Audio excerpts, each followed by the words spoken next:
Nastavljamo dalje sa formama i razlog zašto radimo i dalje forme jest jer nismo pokazali baš sve one bitne tagove koje se nalaze unutar forme, tačnije ona input polja koje sve vrste tajpa imaju. Hajmo da nastavimo od prethodnog časa, iako sam ja napravio forme treći deo, dodao sve kao na prethodnom času, hajmo da nastavimo dalje da napravimo jednu lepu registraciju, tačnije jednu lepu registracionu formu. Ispod ovog dela smo stali poll, napravit ćemo nov label i dodat ćemo kontakt telefon. Napisat ćemo unutar fora, nek to bude phone. Ispod labela pravimo input i unutar tog inputa type će biti tel. U nastavku dodajemo name, nek bude phone, ID također phone i ono što možemo da dodamo jeste ovdje primjer kako želimo da dođe zapis za ovaj kontakt telefon.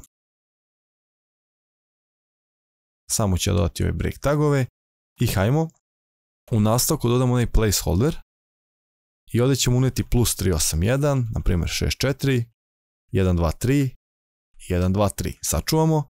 Prvi put se susrećemo sa type tel, što će reći da ovdje treba da unese neki broj telefona. Znači plus 381 i tako dalje i tako dalje.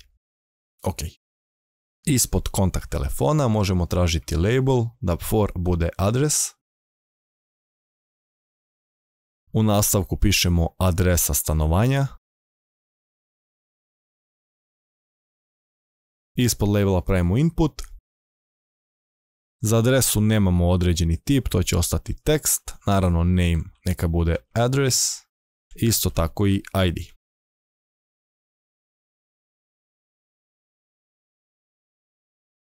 Ja ću kopirati ove break tagove da bi svaki put mogao da pastujem, da ne kucam non stop. Sačuvam. I evo je adresa stanovanja. Sjajno. Hajmo dalje. Pošto smo unijeli kontakt adresu, red je da unesemo i grad. Grad će biti naš select. Hajmo da napravimo znači label.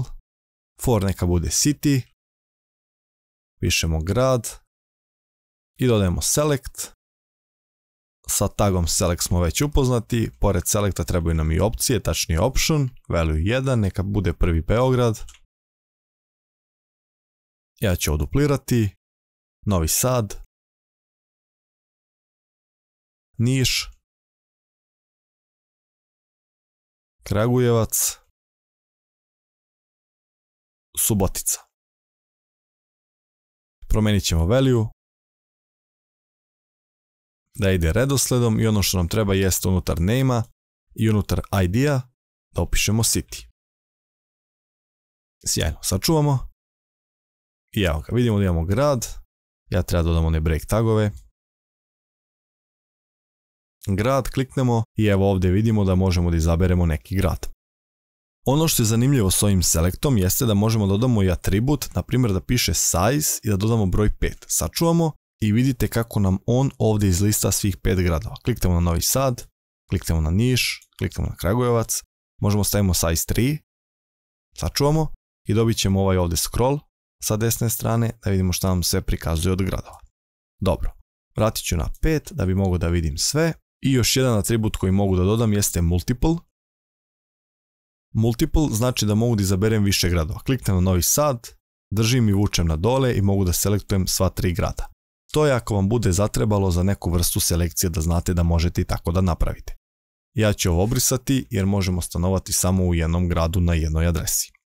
Nastavljamo dalje. Ispod ovog grada hajmo da dodamo i neke veštine zašto se na primjer naš kandidat registruje. Znači label, dodat ćemo veštine. Unutar for pišemo skills. Hajmo sada da se upoznamo sa novim tipom podataka koji možemo ovdje koristiti, znači input type, checkbox. Hajmo dodamo ID, neka to bude HTML, dodat ćemo mu name, također HTML i u nastavku treba nam value da piše HTML. Sačuvamo. I evo ih veštine. Kliknemo ovdje i vidite šta je u pitanju. Checkbox. Verovatno ste viđali to do sad da možete ovako kada kliknete na ovo polje da dobijete ovako štiklirano i odštiklirano. Pošto vidimo da stoji odmah pored veština ovo, pored ovog labela, dodat ćemo još jedan br, sačuvamo i problem koji imamo jeste što ne znamo na što se odnosi ovo polje. Ispod inputa pravimo label i ovdje ćemo napisati HTML. Odlično. Hajmo još jedan br da dodamo za svaki slučaj, da bi se ovo lepo odvojilo.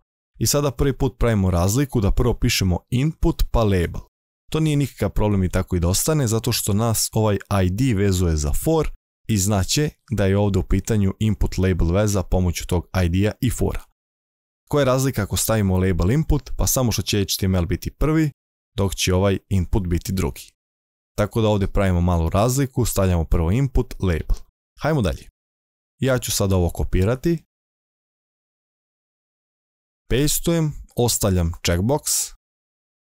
ID će biti CSS. Sve ovo treba promenim, sačuvam i evo ga CSS. Hajmo dalje. Sljedeće što nam treba jeste JavaScript.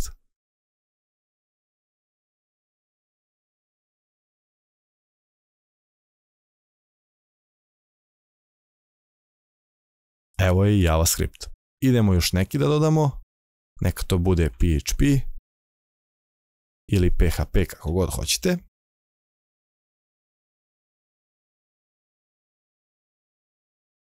Sačuvamo i evo ih veštine. HTML, CSS, JavaScript, PHP. Dobro, neka ostanu za sad one tu. Idemo dalje. Hajmo sada unutar forme napravimo jedan mali izuzetak, da napišemo jedan paragraf i da pitamo korisnika da li je zaposlen trenutno. Evo ga, da li je trenutno zaposlen, moramo napišemo da li ste trenutno zaposleni. Evo ovako je već korektnije, moja greška, nema veze, idemo dalje. Dodat ćemo ispod jedan input. Prvi put naravno upoznajemo se sa još jednim tipom unutar inputa, to je radio. Hajmo da vidimo šta radi radio. Radio je tip koji nam daje samo da biramo jednu opciju, to je da ili ne. U ovom primjeru naravno. Znači pitamo da li je trenutno zaposlen, on može odgovoriti samo sa da ili sa ne.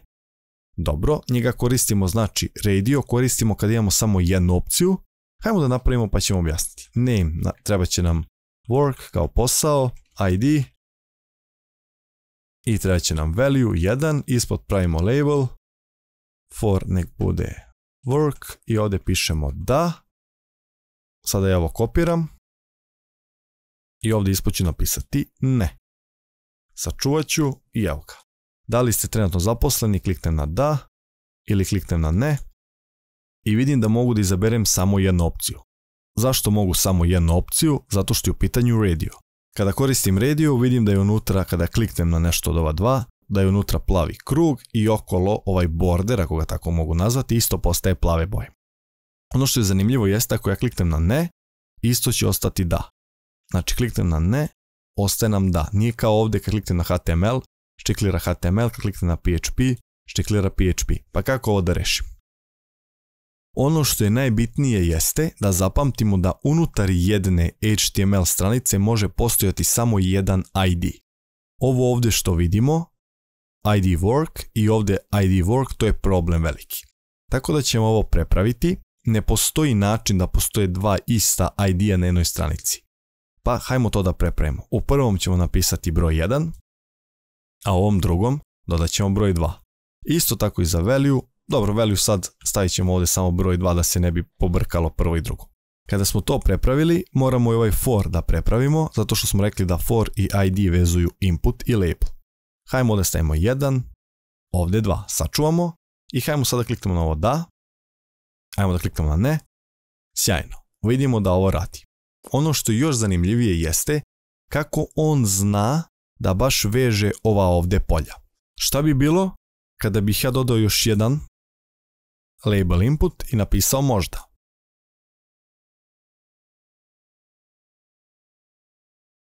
Ovdje ćemo staviti samo brojeve 3, sačuvati, kliknemo možda, da, ne. Kako zna ovaj moj kompjuter da su ova 3 povezana? Znači da samo jedna od ove 3 opcije mogu biti izabrane. Pa zahvaljujući ovom ovdje atributu name, vidimo da je on svuda isti i zahvaljujući njemu mi možemo izabrati jedno od ova 3. Ako promijenim unutar name-a, napišemo ovako, sačuvamo, gledajte sad ovo, da, ne, možda. I evo ga problem. Vidite sada da ne mogu da izaberem samo jednu opciju, već korisnik može da izabere sve tri. Ja ću ovo vratiti, obrisati ovo možda i sačuvati. Tako da smo sada korisniku dali da može da izabere samo jednu od ove dve opcije. Sjajno. Zbog toga je Radio tu da korisniku da izabere samo jedno od ponuđenih. Ovdje možete imati 2 ili 100, to je nebitno. Ako vam je name svuda isti, korisnik će moći da izabere samo jedno od ponuđenih. Dok checkbox nudi mnogo veći izbor, tačnije unutar checkboxa možemo štiklirati sva 4 i on će sva 4 prikazati.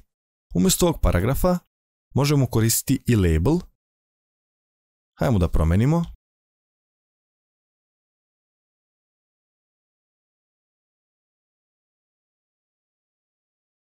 Ja sam namjerno bio stavio paragraf, zato ne bi morao ovaj break tagove da stavim, jer vidjet ćemo šta je paragraf, on je blok element, vidjet ćemo šta to znači i on sam napravi oko sebe marginu koja mu je potrebna. Nebitno je to za sad, nastavljamo dalje.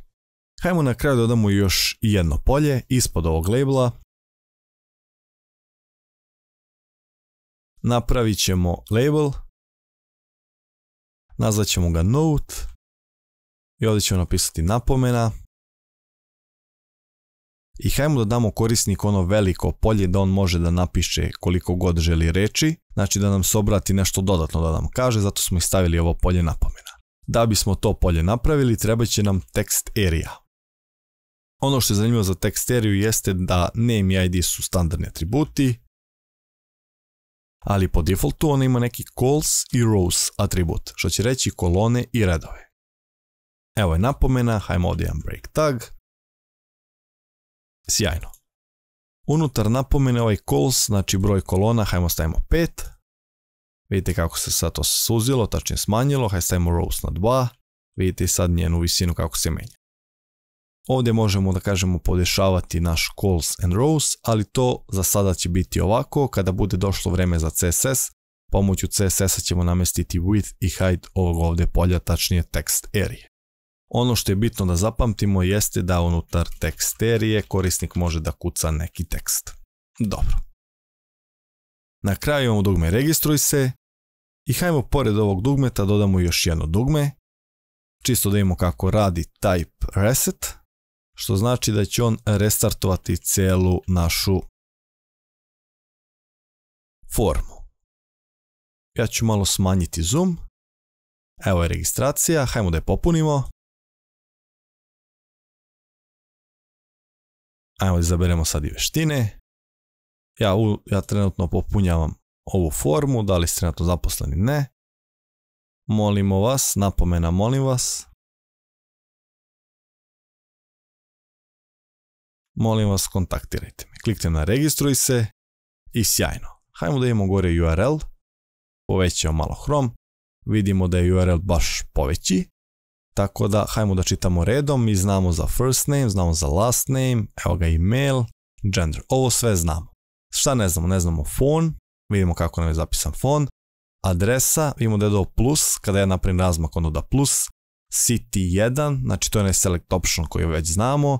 HTML jednako HTML, CSS jednako CSS, PHP jednako PHP, to je znači onaj naš što smo koristili name i naš koji smo dodali unutar label onaj for. Note, to je naša ova forma na kraju koju smo dodali text area tačnije i to je to. Hajmo da vratimo ovaj Chrome kako je bio, da ga smanjimo. Vratit ću se nazad i vidite kako mi sad stoji ovdje podaci, sve ono kao što sam malo pre popunio. Kada kliknem dugme restartuj, on će sam za mene obrisati sve ovo da ne moram ja da restartujem moju, to jest da refreshujem moju stranicu. To bi bilo sve što se tiče formi unutar ovog kursa HTML-a. Ovo su neke osnovne teksterije, input i labeli koje smo trebali da naučimo i naučili smo unutar ova 3 časa. Nadam se da ste i vi ovo naučili. Naravno ima ovdje dosta stvari koje trebate još nekoliko puta da prekucate da biste razumjeli razliku između checkboxa, radija, da biste shvatili kako funkcioniše ova ovdje teksterija. Također ono što je bitno jeste da razumete da se forma sastoji obavezno od inputa, a labeli su tu da bi pomogli ovako da stoji, znači kao neki tekst, kao paragraf. U slučaju da ne želimo labele možemo koristiti placeholdere i tako dalje i tako dalje. Da ne dužim previše s ovim formama, 3 časa mislim da je sasvim dovoljno da lepo savladamo ove osnove samih formi. Mi se vidimo u sljedećem času gdje ćemo nastaviti dalje. Pozdrav!